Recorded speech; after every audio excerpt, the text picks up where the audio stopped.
What's up, Barnhill family, and welcome back to your home for all things combat sports. Yo. So breaking news, guys. Ian Garry and Sean Strickland officially ran into each other at the UFC PI. Nick, you were on the way over here when this video got posted, so I don't think you've even seen it yet. I haven't had the pleasure. I want to show you this video that Sean Strickland posted. You know, he's been posting some nuggets lately, but this might be the best one so far. Yeah, I love his style on Instagram. Raw, authentic. He just holds the camera, and then he's so viral, and everything he says and does is just so perfect and so on brand for him. So if he's recording in his car, just watch out. You know it's good. It's and he runs into Ian Garry. That's perfect. So I'm going to swipe up. So guys, I went to the PI today, and I ran into fucking Ian Garry.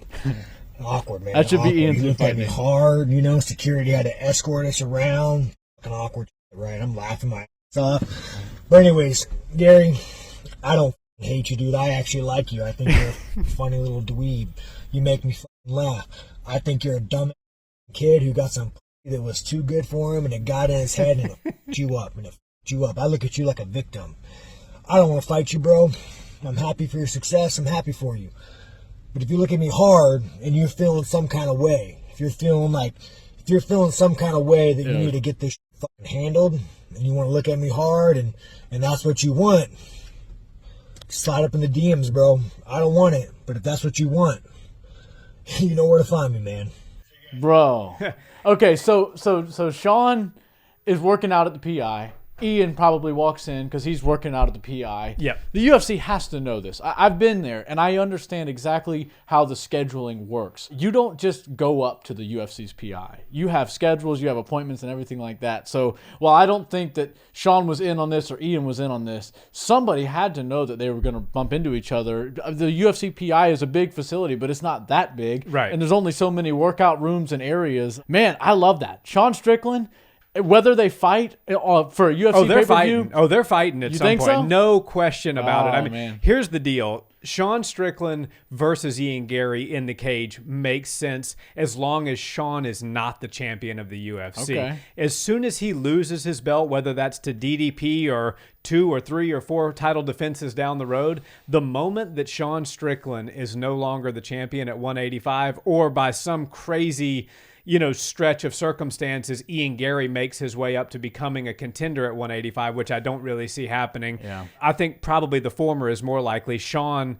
ends up losing the belt at some point in time. They're putting the two of them in a cage together. There's very few things that are quote unquote fighting words to almost anybody. Now, it's easy to set a UFC fighter off, but most people, it takes a little bit to get them going. But when you start talking about somebody's wife, start talking about somebody's family in multiple videos like Sean has been doing, and don't get me wrong, I'm as entertained as the next guy, but Ian Garry is getting angrier by the minute, and these two are already having, sort of a confrontational square off at the PI. Mark my words, that fight will happen at some point. I agree with you. I could see it happening, but Ian Garry is the young guy, and they're going to want to build him up over the next several years. And Sean Strickland's not an old guy, but he's older than Ian Garry. So the passing of the torch, the changing of the guard is always going to be happening in MMA. And at some point, Ian Garry's going to be squarely in his prime, and Sean Strickland's going to be a former champion that they're going to try to build off of.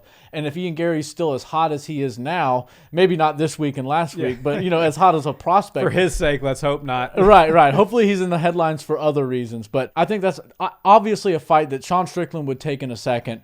And then Ian Garry, because he's so out of sorts and angry about the whole situation that's going on between his wag of a wife and, everybody kind of shaming him and making fun of him online, I feel like he's got to get a little bit defensive. He's a fighter. He's going to go out there and try to squash the biggest mouths that are talking about him.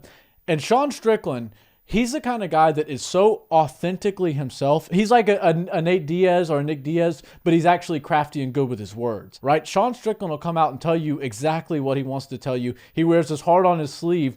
And I genuinely think Sean knows what he's doing. He's a worker. But I genuinely think he was making those first videos to help Ian Garry. I really do think that he feels offended that Ian Garry came out and is not taking his side and thinks he's trying to bully him or anything like that. Sean Strickland saw something a fellow fighter's going through that that didn't sit well with him. And he's like, you know what? I'm going to help this young kid. He can't be a cuck. He can't be getting taken advantage of by some 40-something-year-old lady. He can't be living with her ex-husband, taking his last name. Nobody even knows what his real last name is now. Is it Ian Machado, which is her ex-husband's last name, or is it Ian Garry? Who even knows at this point? Whose kid is whose? I don't think they actually have a full understanding of that. And I feel like Sean Strickland was just trying to help a fellow fighter out. Unfortunately, Ian didn't take it that way, and Sean's now, firing all of his cannons in Ian's direction. Yeah, well, it's so strange because it's like, whose side of the story is even right? Sean Strickland obviously felt compelled to come out with that piece of information way back when this whole beef started. And I don't feel like he would just pull that out of thin air just to attack a guy who's a weight class below him, who's not really a title contender. It didn't really make a whole lot of sense why Sean would go after a contender at 170. Normally you don't, shoot down, so to speak. You shoot up. That's the fighter code. Right. Sean's just kind of a let it rip sort of guy and let the chips fall where they may, and we'll deal with the cleanup later. And I think that's kind of what he did. He's like, I'm just going to go off the cuff. I see something I don't like. I met this young kid, Ian Garry. I think he's a nice kid, but I think he's going down the wrong path. I'm going to cut a video. Whether the ex-husband lives with them, whether he's the nutritionist, all that, I don't know. They've come out and vehemently denied that. I don't know what their personal situation is. I don't really have any space to comment on it, but certainly I think as far as a potential fight is concerned, all the makings are there. You've got the bad blood. You've got two exciting fighters. You have two fighters that are, yes, they're a weight class apart, but Sean did fight at 170. Ian's a tall, kind of big bone fella. He could make his way up to 85 at some point. So all the ingredients for the soup of a big fight between these two guys are starting to boil a little bit. And I'm telling you, I think the moment that Sean Strickland is no longer the champion at 85, or the moment that Ian Garry goes on some insane run and becomes the champ at 170, they're going to put those two in the cage. Yeah, I could see him getting the fight going at some point. But like you said, it's going to be years down the road. But Ian Garry, if he goes on the tear, like I said, there's going to be a changing of the guard at some point. And there comes a time where all champions and all high-level guys wind up being the old vet that the young, hungry lion gets to go in there and prove themselves against. And while I would for sure predict Sean Strickland would beat up Ian Garry pretty badly right now,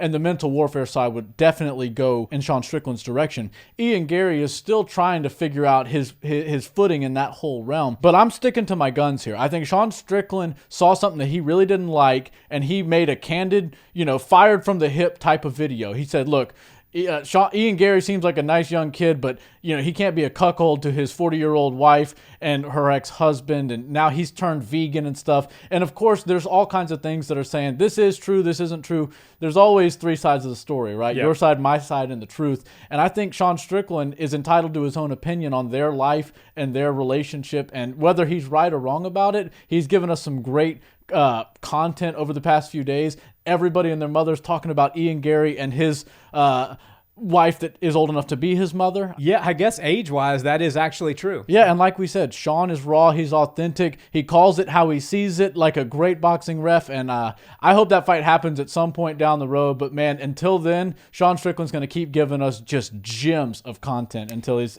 next fight happens. Yeah, and just final question. Do you think that all of this that's happened to Ian Garry over the last several weeks is going to alter his performance in any way going up against Vicente Luque? Because at the end of the day, he's got to get in the cage with a very skilled opponent. Personally, I do. Ian Garry is definitely one of those brash young guys, and he carries himself well for his age, but we have to remember he's still very young, and he's never been in a situation like this. Very few humans actually have. But a lot of time when the roof is on fire and you're dealing with added pressure on top of going and getting in a steel cage and fighting another human, you have to worry about exhaustion. You have to worry about nerves, and those can really zap your energy. And if Ian Garry is, worried about all sorts of other things taking place, it's eating away at his training time. It's eating away at his weight cut. It's probably eating away at the nutrition that he's able to get in. And if that affects him on fight night, it's really going to be a big problem. I was of the mindset that Bobby Green was going to look good last weekend against Jalen Turner because of everything that happened with Arman Tsarukyan, and boy was I wrong on that. And I'm sort of leaning towards history being right come Ian Garry's fight with Vicente Luque. Vicente is an absolute killer, great everywhere, and Ian Garry's going to have his mind full. He's going to be, probably mentally checked out from what he has to be worried about, the task at hand, which is Vicente Luque, and thinking about Sean Strickland, making Instagram videos on him, letting his wife, do all the talking for them. I just think that this is a recipe for disaster. I'm not going to give you my prediction right now, but I think my words are saying just what I think. Yeah, I think it's going to sway some things in a major way, and I think that honestly, when he's in there with Vicente Luque and he's punching Vicente Luque, in his mind, he's going to be hitting Sean Strickland.